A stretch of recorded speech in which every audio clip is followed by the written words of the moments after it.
ओम शांति समस्त हार्दिक शुभकामना। तो गोटे रामायण कथा मन पड़ जाए।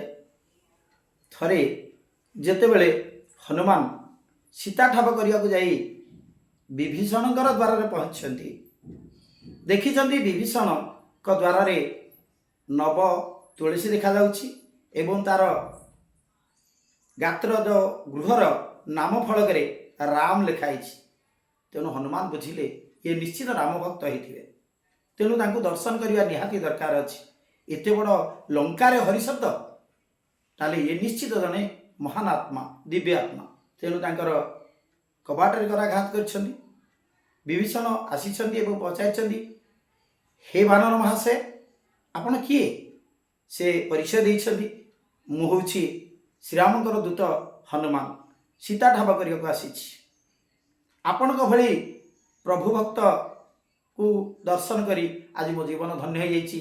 आपण आशीर्वाद करंतु जेपरि मु सीता ठाब करी मो प्रभु को यही संवाद नहीं देवी। विभीषण बेसी खुशी होइछन्ति जने राम भक्त को देखिकी जीवन में कौन से राम भक्त को से देखि नथिले तेणु देखि खुशी होइछन्ति एवं कहिछन्ति जे प्रभु को कहब मो प्रति टिके करुणा करिवे मो प्रति टिके दया करिवे।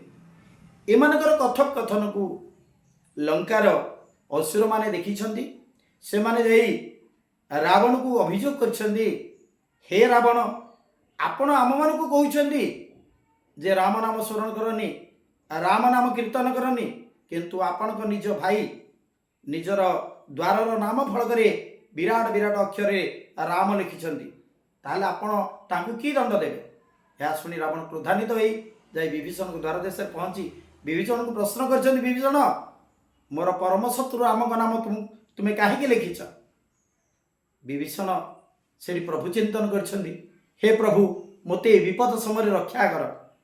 प्रभु तांको जो दिव्य बुद्धि प्रदान कर दिव्य बुद्धि से भाई को उत्तर देइछन्ति रे भाई मु को राम फाम जानिनी किंतु मो भाई रो नाम होछि रावण तार प्रथम अक्षर रा एवं मो भाउज मंदोदरी तार प्रथम अक्षर होछि म। तेणु मो भाई भाउज को मन रखिया पाई मु राम शब्द लिखि देछि। तेणु जदि किछि भूल करिछि ताले मते क्षमा कर भाई। रावण खुशी होइछि खुशी कहिछि भाई रे वास्तव रे तू इति बड़ प्रभु भक्त इति बड़ भाई भक्त इति बड़ भाउज भक्त तू हमको सतरे इति भल पाउछु।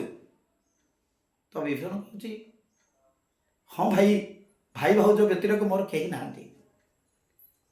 तो एठी बुझिबार कथा अछि एठी मनशिक्षा या मिले जे प्रभुंकर शरणापन्न हेले प्रभु समस्त विपदरु एही भली भाबरे दिव्य ज्ञान देई मुक्त कर दैथांती।